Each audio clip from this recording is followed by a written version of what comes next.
ঈদের লম্বা ছুটিতে সবুজ চা বাগান, পাহাড় আর স্বচ্ছ জলের দেখা পেতে দেশের নানা প্রান্ত থেকে পর্যটকরা ভিড় করেন সিলেটে। জাফলং, লালখান সহ সিলেটের পর্যটন কেন্দ্রগুলোতে এখন ছুটির আমেজে ঘুরে বেড়াচ্ছেন লাখো পর্যটক। বিস্তারিত সাকিব আহমেদ মিঠুর প্রতিবেদনে। প্রকৃতি প্রেমীরা সিলেটকে বলে থাকেন প্রকৃতির কন্যা। কি নেই সিলেটে?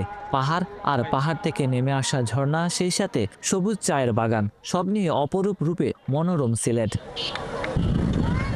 ছুটিতে তাই পর্যটকদের অন্যতম পছন্দ সিলেটের জাফলং, সাদা পাথর, বিছানাকান্দি ও লালাখাল। জাফলং আর সাদা পাথরের শীতল জলে গা ভাসিয়ে আনন্দ উল্লাসে দিন কাটাচ্ছেন পর্যটকরা। আমরা গিয়েছিলাম গতকাল সাদা পাথরে, আর আজকে এসেছি জৈন্তাতে।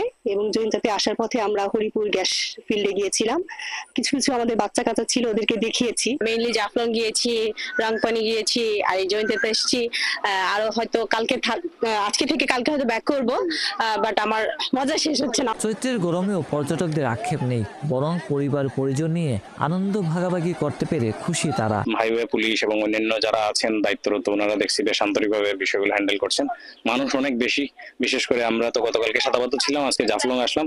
সব জায়গায় মানুষের ভিড় এবং সবাই এনজয় করছেন। এখানে এর আগেও আসা হয়েছিল, এর আগে শ্রীমঙ্গল আসছিলাম, এখানে আসা হয় নাই। এবার আসছি, দেখি ভালোই লাগলো সবকিছুই ঘুরে। ছুটির দিনগুলিতে আসা বিপুল সংখ্যক পর্যটকের নিরাপত্তা ও সেবা দিতে কাজ করছে জেলা প্রশাসন ও পুলিশ প্রশাসন।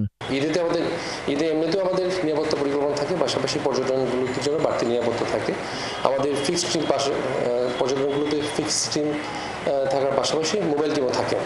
সেই হিসাবে এভাবেও সেই রকম পরিকল্পনা করা হয়েছে। পর্যটকরা নিরাপত্তার সাথে পর্যটন স্থানে ভ্রমণ করতে পারেন, সেজন্য আমাদের পর্যটন পুলিশ সহ জেলা পুলিশ প্রয়োজনীয় ব্যবস্থাপনা রাখবে। পর্যটকরা বলছেন পর্যটনের সুযোগ সুবিধা আরও বাড়ালে বিদেশি পর্যটকদের কাছেও আরও আকর্ষণীয় হয়ে উঠবে সিলেট। সাকিব আহমেদ মিঠু, ৭১ সিলেট।